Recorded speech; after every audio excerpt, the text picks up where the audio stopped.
Alrighty, so we're going to record this meeting and I will make sure to have this webinar posted on our NMFE webpage online after the meeting. So let's dive on in. We're going to talk about a few fun things here today. We'll go quickly through the agenda. I want to touch on general grant expectations. We're going to go through the NMFE curriculum, talk about training laptops, options for Train the Trainer, additional resources that we have available to you guys. I want to touch on our 2024 NMFE application, and kind of the direction that we want to take NMFE in the future. And then at the end, we're going to wrap up with a share and learn session where I would love for any and all participation for some of the questions I've prepared.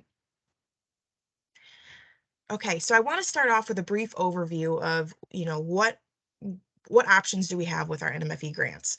So we have two options. We have the Tier 1 and the Tier 2. Tier 1 grants are limited to $20,000 per application.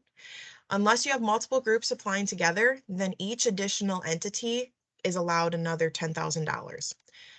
Participants are required to have a nutrient management plan in order to receive reimbursements through the Tier 1 grant. So there's participation stipends, soil sampling stipends, manure testing stipends. All of those stipends are only eligible to the farmer participants if they have completed a nutrient management plan and turned in the plan and checklist to you guys. Counties are able to additionally request $2,000 for funding for laptops if there's an interest in that. Tier 2 grants, they're definitely more education based. They're not so much in the realm of wanting to see completed plans. Currently, they are limited to $2,500 per application. In these events, they're going to be more like educational events where we're hosting field events on how to soil sample, or we're bringing people together to discuss nutrient management and trying to get them interested in starting a nutrient management plan themselves. There's options to buy different equipment and tools and whatever you need to host your field events. So those are the differences between the Tier 1 and the Tier 2 grants. Let's talk a little bit more about documents and forms that are needed for the NMFE grant program. The first one is our lovely reimbursement form. This one can be found online on our DATCAP NMFE webpage. When you complete the form, please email it to myself here or the DATCAP Soil and Watershed Management email address. You're allowed to submit 2 reimbursements per grant period. The final reimbursement is due February 15th following the grant period. Okay, so generally the grant period ends December 31st. For instance, let's use right now. So this grant period is going to close December 31st of 2022. You're going to be able to, get your ducks in a row and then file your final reimbursement in February 15th of 2023. There are a couple additional documents that need to be submitted with your reimbursement form. Most importantly, the 590 checklist. Again, if you are requesting reimbursements for participation stipends of any kind, I need to have a 590 checklist attached just so that I can, have proof that a nutrient management plan was completed. I do not need additional documentation going through explicitly breaking down, receipts and balances and stuff. That is not needed, but absolutely required is the 590 checklist. Here is a little snapshot of what the reimbursement form looks like. It's a fillable form. I hope it's pretty easy to use. If not, I'm willing to take any and all suggestions on how to make it better. But one little bug in this form is that when you go through and you're filling out the specific areas that you need reimbursement in, generally you don't have a reimbursement request in every single one of the sections. So when you don't have a request in a specific area, please take the time to enter zeros into the boxes that you're not requesting any funds in. The form is awesome in that it auto computes things, but if we don't have zeros in there, the equations don't work. So just take a little bit of extra time to enter those zeros into the boxes that you're not requesting funding from. If something looks wonky, no worries. Feel free to shoot me an email and we can look it over together. But when I receive the reimbursements, I go through and make sure that everything's lining up accordingly anyways. All right. So some frequently asked questions related specifically to the reimbursement form. The first question I get a lot is, can farmer participants receive a participation stipend if they come back through a refresher course? So in this instance, if they've already received a participation stipend for coming through the first year that they wrote a nutrient management plan, but then they come back in sequential years to update their plan, are they still eligible to receive a stipend? Yes, in DATCAP's opinion, that is completely okay. But you guys can use your own discretion in deciding on how you want to use your grant funds. Generally, that's already decided in your budget form. So, if that's something that you haven't done in the past but would like to do in the future, when you're applying for 2024's grant, please feel free to choose updated participation stipends and then like new plan participation stipends. Yep. Yep. Um, the next question is, can I request administrative payments if a farmer participant pays tuition to attend our NMFE course? No. So if farmer participants are paying a tuition to attend your NMFE course, you are not able to request administrative payments additionally on top of that. Okay. That should work. Alrighty. I do think someone's unmuted. If All they right. would be able to mute Sounds their good. microphone, that would Talk be to you later. awesome. Yep, Thank bye. you. Can counties receive administrative payments for staff time? No. So technically, since NMFE funds are coming out of our SWRM funding, we are not allowed to pay for county staff time with these funds. You are able to subcontract administrative tasks to another entity if you guys so choose. That is completely okay. Again, just keep me in the loop with all of that so that I can know, where to expect different things for administrative tasks to be charged to. Are you guys able to move funds from category to category if you under or overspent in another category?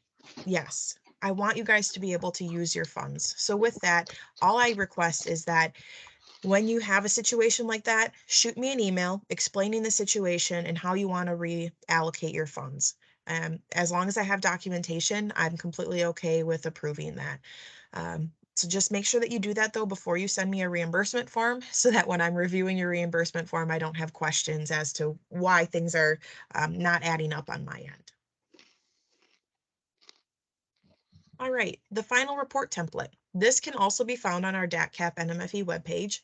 It is also due on February 15th following the grant period. Once you guys have a chance to fill that out, please email it back to me.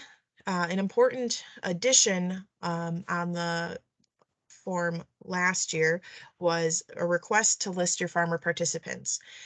There's been a lot of discussion around NMFE and how do we keep better track of the farmers that come through our NMFE program.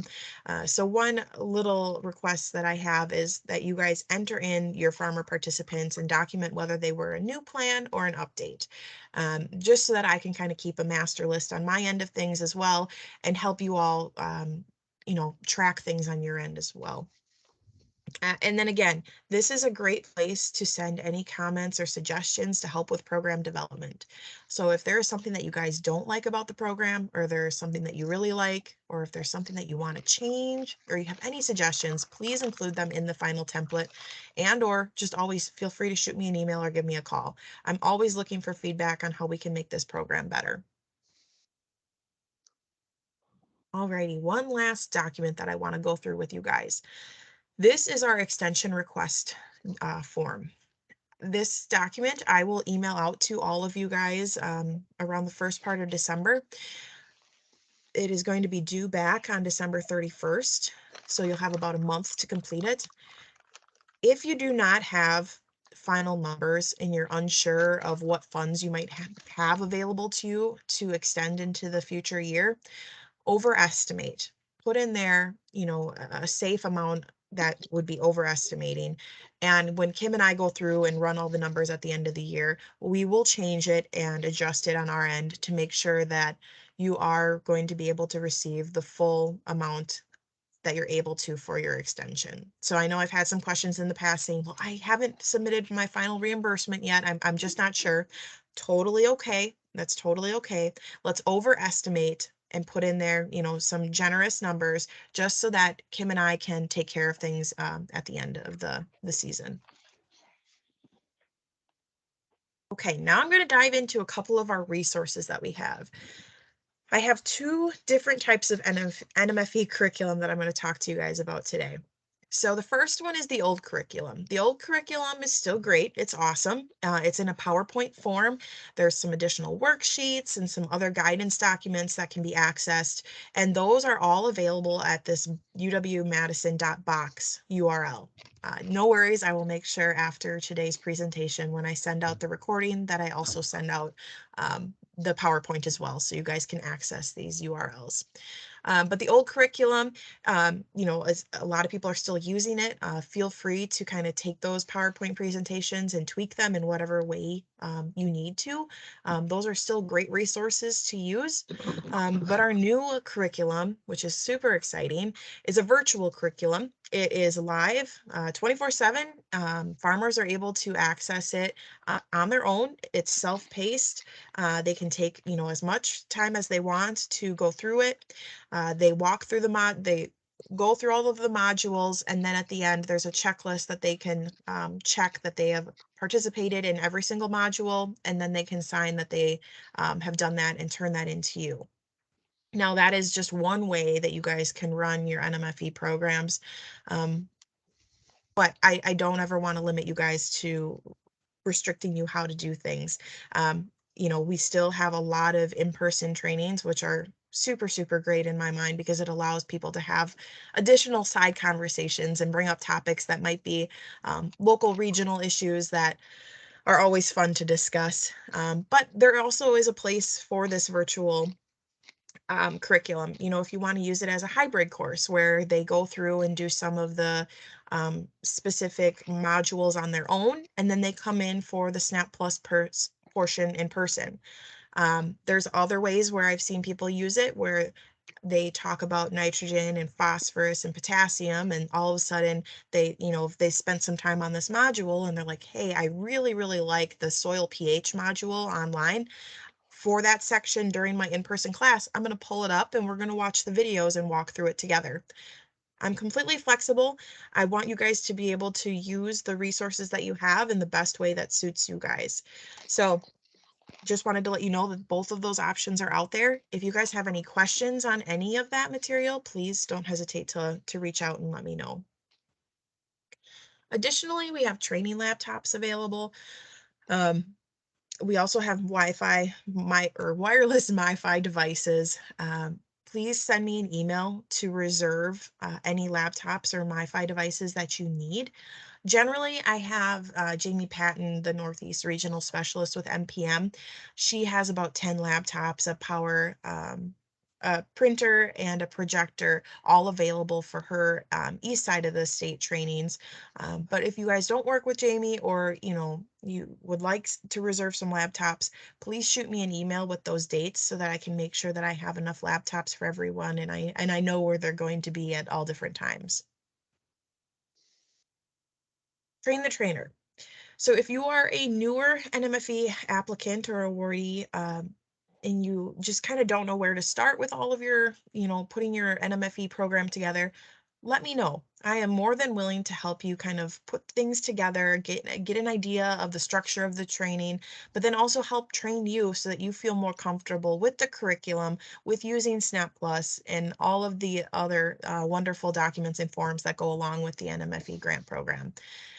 If there's a group of people, we can definitely do a group setting, but I'm also more than willing to do one-on-one training sessions as well. So again, please just let me know.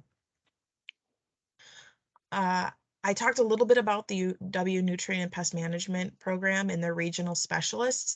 They are wonderful, wonderful assets that we have located strategically around the state. Sadly, Colby Grint in the Northwest part of the state is no longer with the NPM team, but we still have Dan Marzu in the North Central. We have Jamie Patton in the Northeast. We have Dan Smith in the Southwest, and then we have Kevin Shelley in the South Central. All of these guys are super, super wonderful resources to lean on in helping put on and organize our trainings. They're really, really great at teaching the curriculum as well as assisting with SNAP Plus databases and helping actually write the plans. So if you haven't reached out to them before, or you already have them lined up with your training, that's awesome. That's great. I know I couldn't do this training season without them, so they're a huge help to our NMFE program. A quick recap. So we have the NMFE curriculum, we have the old PowerPoint versions that are going to be able to be accessed through the UW-Madison box URL. And then we have the new version, which is the self-paced online system. It can be used hybrid, lots of options with it. We have training laptops available. Shoot me an email if you need to reserve any of those. Train the trainer, available upon request. Just let me know. The NPM team, awesome, awesome resource. And then last but not least, DATCAP. I'm always here. Please don't hesitate to ask any sort of questions. There are no stupid questions, especially when you guys have new and innovative ideas or thoughts. I love hearing them, and I love trying to do the best that we can to make those things an option within the grant program for you guys. All right, let's talk a little bit about what the NMFE program is going to look like in 2024.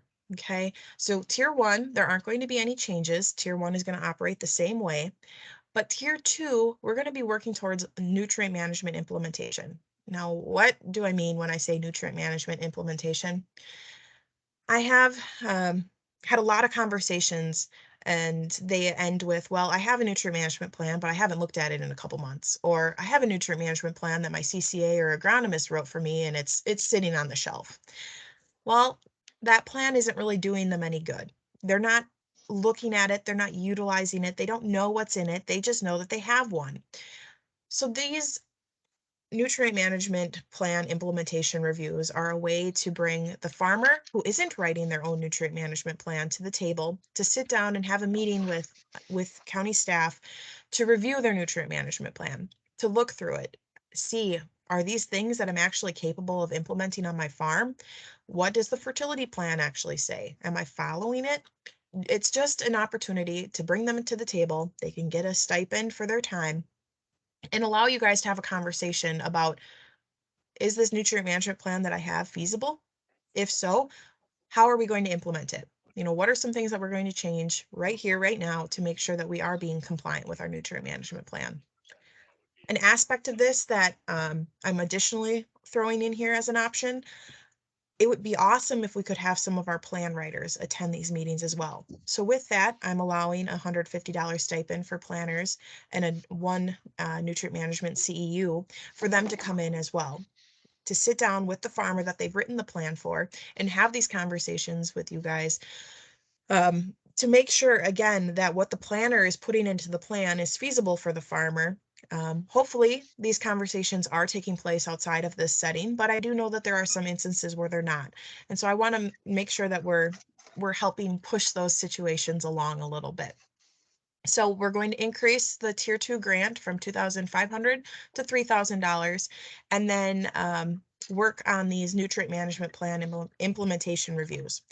If this is something that sounds enticing to you, or you have more questions on what they're going to look like or what they entail, shoot me a message. I'd love to chat about them a little bit more with you guys. But that's what's coming with 2024. The RFP and the application will be posted on our website coming around January 15th-ish. So those are coming. I look forward to seeing more applications come through from you guys. And as always, if you have questions, don't hesitate to let me know. So before I dive into our share and learn session, are there any questions right now that you guys have? Feel free to unmute or use the chat.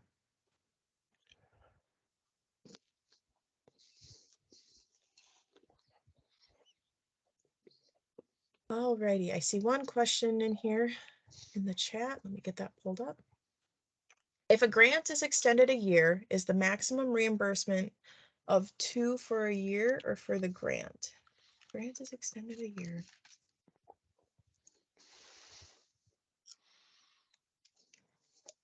Sherry, I apologize. I'm not exactly sure what your question is asking. So Andrea, so it's 2 reimbursements for the grant is the maximum that we can turn in, right? Yes, yes, But most of the time we get an extension because we Yep. aren't able to spend it all the first year. So let's say the first year I do 2 reimbursements and oops, now we have an extension. Yes. Can I still do another reimbursement? Most definitely, most Okay. definitely. I should have rephrased it to say 2 grant reimbursements per grant period. So when you extend your funds, think of it as almost another grant period, and then that time Okay. you're allowed 2 more. Okay, perfect. Thank Great, you. great question. Thank you for that. Oh, Deb has a wonderful question. Can someone apply for both Tier 1 and Tier 2 grants in 2024? Yes, most definitely. They will be 2 separate applications, but you are more than able to apply for both Tier 1 and Tier 2. That is super, super great to hear. Yes. Any other questions?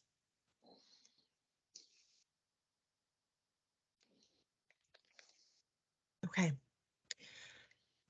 Let's dive on into our share and learn session here. I always like to start off asking our well-seasoned NMFE awardees, what advice would you give to a newer first-time awardee? What are some things that you guys have learned over the years that have helped make your NMFE program a success?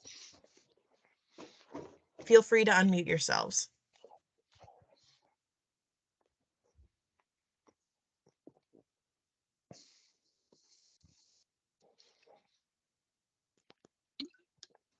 Andrea, can you hear me? This is Kirk. Yes, I can. All right. Yeah. Am I coming in okay? Yeah, I normally use a headset, but I'm having problems with it today. So No, is it everybody sounds able to good. hear me? Okay. Yeah. So we've had in North Central Wisconsin, a program going on for about 14 years for 5 different counties, Marathon, Clark, Lincoln, Taylor, and Wood.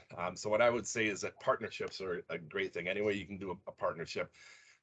We work with county staff, extension, the NPM program, Andrea, North Central Tech College. Trying to think if there's others, but the big thing is try to build those partnerships with all your resources. It lightens the load that everybody has to work on. No, thank you for sharing, Kirk. Yeah, this is Tim Wooker from Eau Claire County. I also, this is my first year with Eau Claire County, but I've been with Buffalo for 6 years doing the same program. I guess I just follow Kurt and say the same thing. Partnerships are crucial. And I would add, we even, with our partnerships, a lot of times with the classes, like with extension, we'll allow them to present stuff that they have for like classes coming up. Hoping to do that. I mean, Kobe was great at doing that when he came. He'd present stuff that he had going on. Unfortunately, we're losing him, but then we're also bringing in hopefully NRCS and then Pheasants Forever to help out, and they can bring in their programs as well. So, yeah, no, partnerships are good because a lot of times you're going to need the help, and also just patience. So some farmers here I've learned have never touched a computer in their life, and it is a learning curve for them. So that's what I'd say. Definitely. Thank you, Tim. I'm excited to hear about how your partnership with Pheasants Forever goes. That's really, really exciting to hear.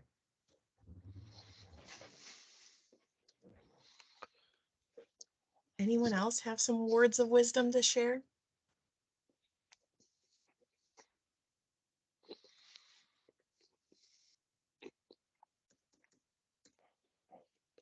Alrighty. If there is one thing you guys would change about the NMFE program, what would it be? What are some things that, you guys don't necessarily like about the program?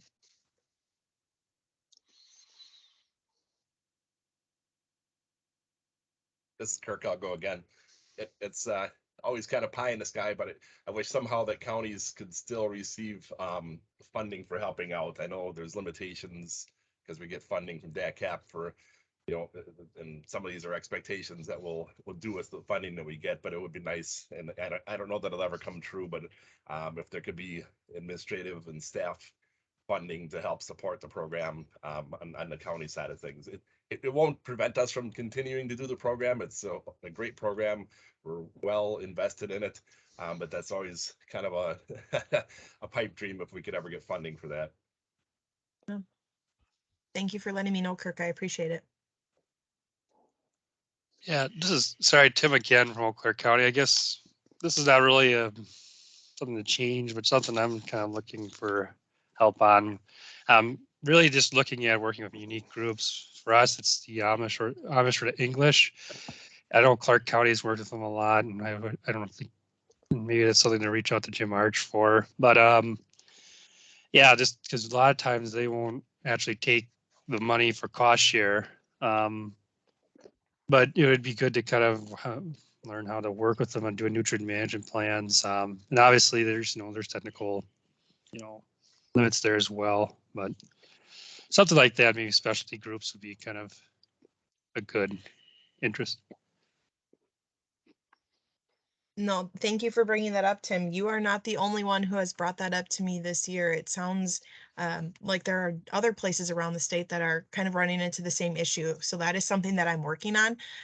But I would love to be able to pull all of the people together who do have a Mennonite and Amish presence and see if we can collaborate and come up with something that'll work well for everybody. Because in Clark County, they're doing paper plans, and it seems like quite the heavy lift to be able to take those paper plans and get them into SNAP Plus to verify compliance. So trying to work through that, but I appreciate you bringing that up, Tim.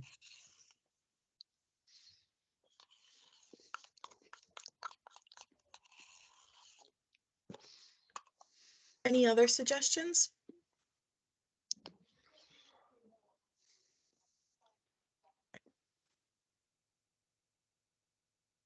So I talked a little bit about implementation and us looking at changing our tier 2 grant to allow for some implementation reviews of nutrient management plans.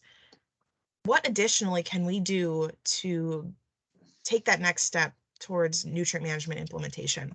I'm looking for any crazy, wacky ideas, because this is a hard one. Yeah, Andrea, this is Kirk again, not to hijack the conversation by any means. What's interesting, I hadn't heard about, and maybe nobody else did, about the tier 2, about the ability to pay for implementation. As I'm looking at here, what is it? It was plan implementation reviews. Yes. I think that's a great idea. Provide stipends. Could that somehow be extended beyond just the NMFE to somehow pay stipends for farmers that are doing nutrient management planning, maybe with agronomists, to come in and work with county staff or other staff to actually review the plan, go over it, and make sure they know what they're understanding. That's a great concept, because as you're well aware, I'm all into what I call phase 3 nutrient management implementation, the final frontier. But is there a way of extending this out beyond the NMFE program to actually have it where we can have stipends for any farmer that's doing nutrient management planning to come in and have a implementation review or assistance? No, a good suggestion. Chris Airwood from Lang Lake County here. I definitely agree with that idea.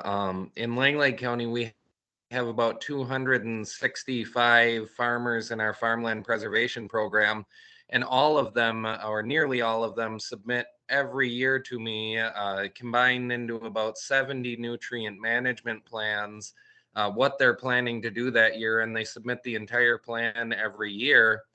And it would be really nice if we could offer some sort of a reward for doing that and for making sure that they actually have the plan. I know there's penalty side to it. You have to have the nutrient management plan, but some sort of carrot there might get them more interested in understanding that they have a plan and that they should be using it.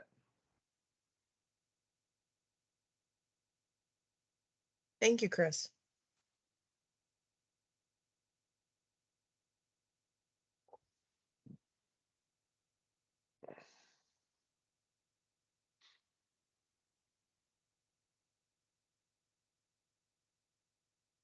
Any other thoughts?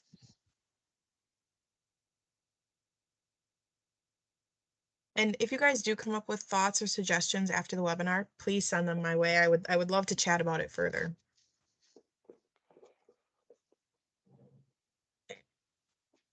Well, I guess I just spoke what my next slide was going to say. So that wraps up the questions that I have, but I do want to open the floor to any and all just general questions that you guys have. If you have questions about how others are operating their NMFE program or things that work, things that don't work, the floor is yours.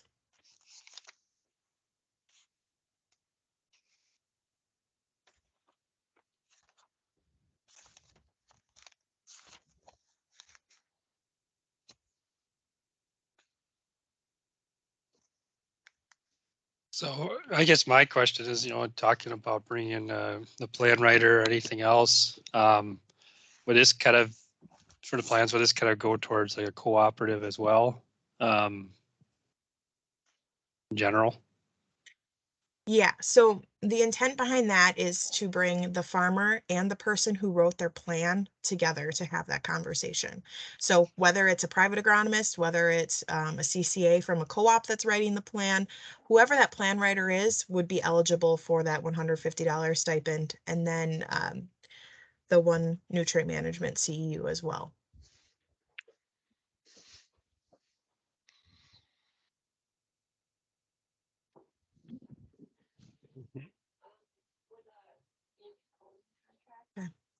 Well, that is everything that I had for you all. I will stay on the line here. If there are any other additional questions, please do not hesitate to reach out to me. I look forward to our training season this year. My calendar is filling up. So thank you guys for everything you guys do for the nutrient management program here in the state of Wisconsin. I really, really appreciate it. I do see one question just came in here. Currently with Tier 1 funding, can we purchase a laptop? Is it required to be a laptop or can it be a tablet with a detachable keyboard? Great question. Okay, so with this, the computer needs to be able to use and run Snap Plus. And currently Snap Plus is not going to be able to be on a tablet. If you had, in my mind, like a Microsoft Surface, I would think that Snap Plus would be able to be downloaded on that. I will check with the Snap Plus team, Becky, and get back to you.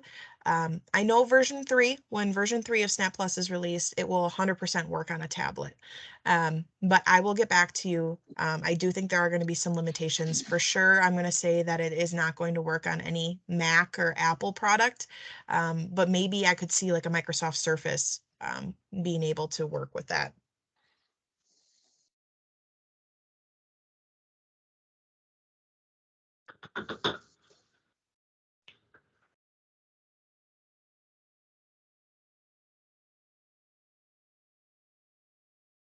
Alrighty, I'm going to stop the recording here.